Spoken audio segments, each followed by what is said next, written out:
Good morning students. Wave optics या तरंग प्रकाशिकी के चैप्टर में आज हम लोग व्यतिकरण पढ़ेंगे। तो आइए देखते हैं व्यतिकरण क्या है, यह किस प्रकार की घटना है। तो यह भी तरंग प्रकाशिकी के अंतर्गत आता है और उससे इसकी व्याख्या की जाती है। तो व्यतिकरण जब किसी माध्यम में स्थिर कलांतर वाली एक ही आवृत्ति की दो तरंगें एक साथ एक ही दिशा में चलती हैं तो अध्यारोपण के फलस्वरूप माध्यम के कुछ बिंदुओं पर परिणामी तीव्रता बहुत अधिक जबकि कुछ बिंदुओं पर बहुत कम हो जाती है। परिणामी तीव्रता ध्यान दीजिएगा। तीव्रता के पुनर्वितरण की इस घटना को व्यतिकरण कहते हैं, रीडिस्ट्रीब्यूशन। ठीक है, तो रीडिस्ट्रीब्यूशन ऑफ इंटेंसिटी यानी जो तीव्रता होती है तरंगों की उनका पुनर्वितरण, आपस में रीडिस्ट्रीब्यूशन होता है कि इस घटना को व्यतिकरण कहते हैं। किसी बिंदु पर परिणामी तीव्रता उस बिंदु पर दोनों तरंगों के बीच कलांतर फाई पर निर्भर करता है। यह आप लोग पिछली कक्षा में पढ़ भी चुके हैं। यानी कला या कलांतर क्या है कि जिस राशि के द्वारा किसी क्षण हम वेव के विस्थापन तथा गति की दिशा को व्यक्त करते हैं उसे उस बिंदु पर या कण की कला कहते हैं। आइए अब इसमें व्यतिकरण दो प्रकार का होगा, एक कॉन्स्ट्रक्टिव और दूसरा डिस्ट्रक्टिव। यानी इंटरफेरेंस या व्यतिकरण या संपोषी व्यतिकरण और विनाशी व्यतिकरण। यानी कॉन्स्ट्रक्टिव इंटरफेरेंस और डिस्ट्रक्टिव इंटरफेरेंस दो तरीके का होगा और यह भी कलांतर और पथांतर दोनों पर निर्भर करता है। तो जिन बिंदुओं पर मिलने वाली तरंगों के बीच कलांतर फाई 0 2 पाई 4 पाई अर्थात पाई का समगुणज या पथांतर क्या होना चाहिए 0 लैम्डा 2 लैम्डा अर्थात लैम्डा का पूर्ण गुणज होता है, उन बिंदुओं पर परिणामी तीव्रता अधिकतम होती है। तो ध्यान दीजिए, यहाँ पे देखिए 0 है, 2 पाई है, 4 पाई है। तो इस तरह से अगर इसमें कलांतर है या पथांतर है 0 लैम्डा 2 लैम्डा अर्थात लैम्डा का पूर्ण गुणज हो तो उन बिंदुओं पर परिणामी तीव्रता अधिकतम होती है। इन बिंदुओं पर हुए व्यतिकरण को संपोषी व्यतिकरण कहते हैं। यानी कि अगर ये प्रकाश के लिए है तो वहाँ पे प्रकाश की तीव्रता अधिक होगी। विनाशी व्यतिकरण में क्या होगा, डिस्ट्रक्टिव इंटरफेरेंस जिसको हम कहते हैं। तो अध्यारोपण के कारण जिन बिंदुओं पर परिणामी तीव्रता न्यूनतम होती है उन बिंदुओं पर हुए व्यतिकरण को विनाशी व्यतिकरण कहते हैं। इसके लिए आवश्यक है कि उन बिंदुओं पर तरंगों के बीच कलांतर क्या होना चाहिए, 5 पाई होना चाहिए, 3 पाई होना चाहिए, 5 पाई होना चाहिए या पाई का विषम गुणज हो। अगर हम इसको पथांतर के रूप में देखें तो पथांतर क्या होना चाहिए, lambda by 2, 3 lambda by 2, 5 lambda by 2 या लैम्डा बाई 2 का विषम गुणज हो। तो इस तरह से संपोषी और विनाशी यानी कि कॉन्स्ट्रक्टिव इंटरफेरेंस और डिस्ट्रक्टिव इंटरफेरेंस इन दोनों को यहाँ पे समझाया गया। अब कला संबद्ध स्रोत क्या है, कोहेरेंट सोर्सेज जिनको कहते हैं। तो व्यतिकरण के लिए इंटरफेरेंस पैटर्न के लिए कला संबद्ध स्रोत का होना अति आवश्यक है। तो ऐसे प्रकाश स्रोत जिनके बीच कलांतर नियत हो अर्थात समय के साथ अपरिवर्तित रहे कला संबद्ध स्रोत कहते हैं। यानी इनका कलांतर क्या हो, नियत हो, जिनके बीच क्या हो, कलांतर नियत हो अर्थात समय के साथ अपरिवर्तित रहे, कला संबद्ध स्रोत कहते हैं या कहलाते हैं। कला संबद्ध स्रोतों से ही अस्थायी व्यतिकरण प्रतिरूप प्राप्त होता है। यानी कि अगर कोहेरेंट सोर्स नहीं है तो हमें व्यतिकरण या इंटरफेरेंस पैटर्न नहीं मिलेगा। तो दो स्वतंत्र प्रकाश स्रोतों से व्यतिकरण असंभव। तो हम क्या करते हैं कि एक ही स्रोत से दो स्रोत बनाते हैं, दो अलग अलग स्रोत लेंगे तो उससे व्यतिकरण नहीं होगा क्योंकि उसमें फेज डिफरेंस अलग अलग हो जाएगा। तो आइए इसको देखते हैं क्यों असंभव है। तो दो प्रकाश स्रोतों से उत्सर्जित प्रकाश तरंगों के बीच कलांतर स्थिर न रहकर लगातार बदलता रहता है, जिससे किसी भी बिंदु पर प्रकाश की तीव्रता भी बदलती रहती है। यह परिवर्तन इतनी शीघ्रता से होता है कि दृष्टि निर्बंध के कारण, यानी जो हमारी विजिबिलिटी है उसमें हम क्या करते हैं कि इतना फास्ट होगा कि हम उसको अलग अलग नहीं कर पाते हैं, उसको हम दृष्टि निर्बंध कहते हैं।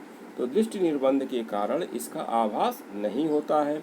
एवं प्रत्येक बिंदु पर तीव्रता एक समान होती है। यही कारण है कि अस्थायी व्यतिकरण प्रतिरूप या फ्रिंज प्राप्त नहीं होता है। तो अस्थायी व्यतिकरण प्राप्त करने के लिए दोनों स्रोतों का कला संबद्ध होना आवश्यक है, और कला संबद्ध होना आवश्यक है, और ऐसे दो स्रोत एक ही स्रोत से बनाए जाते हैं। अब यहाँ पे आइए देखिए, प्रतिपालित व्यतिकरण के लिए आवश्यक शर्त, यानी क्या कंडीशन होनी चाहिए इंटरफ्रेंस के लिए। पहला, स्रोत कला संबद्ध होने चाहिए। दूसरा, दोनों तरंगों की आवृत्तियां समान होनी चाहिए। तीसरा, दोनों तरंगों के आयाम बराबर या लगभग बराबर होना चाहिए। तो पहला क्या हो गया, दोनों स्रोत कला संबद्ध होना चाहिए, दोनों तरंगों की आवृत्तियां समान होनी चाहिए, फ्रीक्वेंसी उनकी बराबर होनी चाहिए, दोनों तरंगों के आयाम बराबर या लगभग बराबर होना चाहिए, दोनों प्रकाश स्रोत संकीर्ण होने चाहिए, दोनों स्रोत एक दूसरे के अति निकट होने चाहिए, इसमें इनके बीच की दूरी ज़्यादा नहीं होनी चाहिए, ठीक, और नैरो होना चाहिए। संकीर्ण का मतलब ये नैरो होना चाहिए, बहुत छोटे होल से यह प्रकाश आना चाहिए। अब यंग ने व्यतिकरण से संबंधित एक डबल स्लिट एक्सपेरिमेंट या दिक् रेखा छिद्र प्रयोग किया। तो इसको, ये हम लोग के कोर्स में भी है, तो इसको हम लोग पढ़ेंगे, और उससे उन्होंने व्यतिकरण पैटर्न या इंटरफ्रेंस पैटर्न प्राप्त किया, फ्रिंजेस प्राप्त किए। तो आइए इसको देखते हैं क्या है। जब रेखा छिद्र S पर, यहाँ पर अभी अब चित्र दिखाएंगे, प्रकाश एक वर्णी प्रकाश डाला जाता है, यानी मोनोक्रोमेटिक लाइट होनी चाहिए, एक वर्णी प्रकाश, तो यह उससे समान दूरी के रेखा छिद्रों S1 व S2 पर पहुंचता है। आइए चित्र देख लें, यहाँ पे ये देखिए, S है, यह सोर्स है, यह यहाँ से S1 और S2, देखिए यहाँ पे दो हैं, ये छिद्र है, इन दोनों पर समान समय में पहुँचेगा, और यहाँ से अब यह दो स्रोत की तरह से कार्य करेगा, और यहाँ से जब दोनों स्रोत से निकलने वाली तरंगे आपस में इंटरफेयर या व्यतिकरण करेंगी, तो हमको क्या मिलेगा, संपोषी और विनाशी व्यतिकरण मिलेगा। तो यहाँ पे देखिए, जो ये ब्लैक ब्लैक दिख रहा है यह डार्क है, और जो ये वाइट वाइट ये दिख रहा है इस तरह से, यह क्या है, ब्राइट है, और इस तरह से ब्लैक ब्लैक दिख रहा है यह डार्क है। यानी यहाँ पे विनाशी व्यतिकरण हो रहा है और यहाँ पे संपोषी व्यतिकरण हो रहा है। तो जहाँ पे डॉटेड लाइंस मिल रही हैं वहाँ पे विनाशी, और जहाँ पे ये कंप्लीट लाइन मिल रही है वहाँ पे संपोषी। तो आइए अब पढ़ते हैं इसमें क्या दिया हुआ है। तो रेखा छिद्र S से चलने वाला तरंगाग्र एक साथ, पहले इसको पढ़ लेते हैं। यह उनसे समान दूरी के रेखा छिद्रों S1 व S2 पर पहुँचता है। S1 व S2 से चलने वाली तरंगों के व्यतिकरण के फलस्वरूप पर्दे N पर समान चौड़ाई की दीप्त यानी ब्राइट और अदीप्त डार्क पट्टियाँ दिखाई देती हैं, जिन्हें हम फ्रिंज कहते हैं। ध्यान दीजिएगा, इसका शब्द फ्रिंज है, FRINGE, फ्रिंज कहते हैं। फ्रिंजों का यह समूह दिक् रेखा छिद्र का व्यतिकरण प्रतिरूप कहलाता है।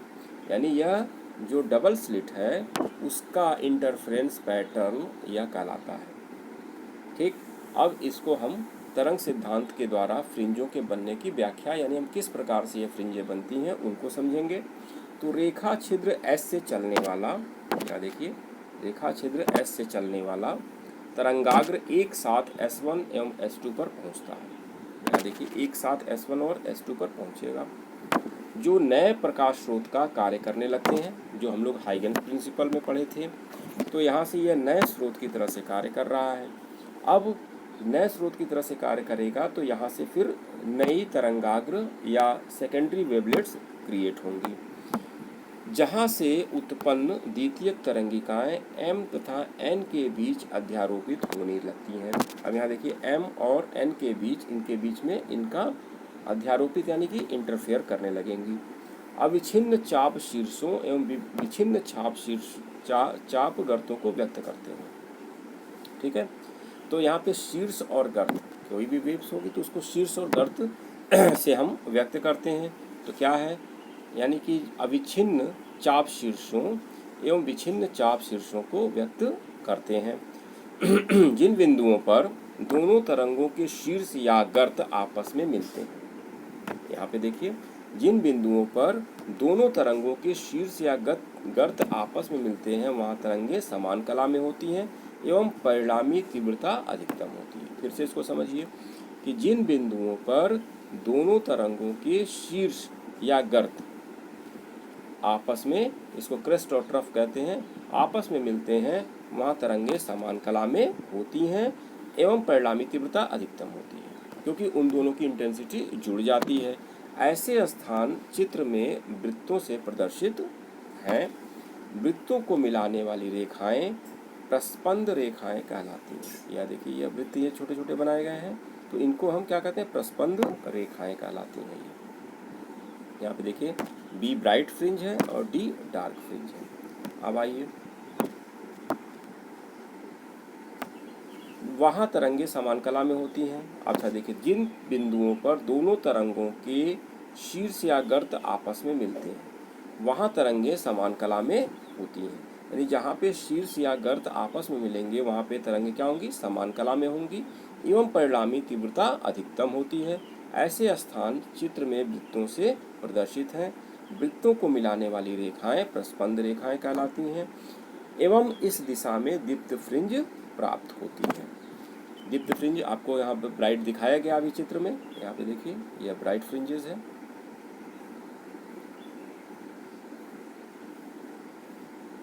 जिन बिंदुओं पर एक तरंग का शीर्ष दूसरे के गर्त से मिलता है, अब ध्यान दीजिए, क्रेस्ट और ट्रफ अगर मिल रहे हैं तो जिन बिंदुओं पर एक तरंग का शीर्ष दूसरे के गर्त से मिलता है वहाँ तरंग विपरीत कला में होती है, जिससे परिणामी तीव्रता न्यूनतम होती है। यानी कि अगर विपरीत कला में होंगी तो वह दोनों एक दूसरे को क्या करेंगी? न्यूट्रलाइज करेंगी, तो वहाँ पे परिणामी तीव्रता न्यूनतम होगी।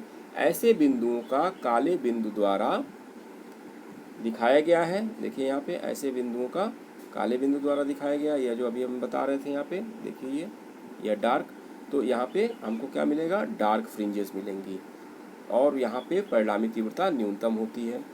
अब देखिए, ऐसे बिंदुओं का काले बिंदु द्वारा दिखाया गया है, इन्हें मिलाने वाली रेखाएं निस्पंद कहलाती हैं। अभी ऊपर क्या बताया गया था? प्रस्पंद।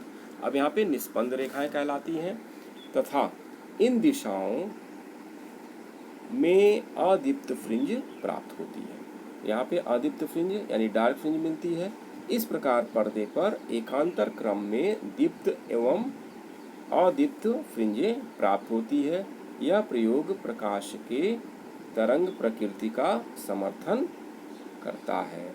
तो यह हो गया यंग डबल स्लिट एक्सपेरिमेंट, यानी कि यंग का यहाँ पे डबल स्लिट एक्सपेरिमेंट के द्वारा फ्रिंजों के बनने की व्याख्या की गई है।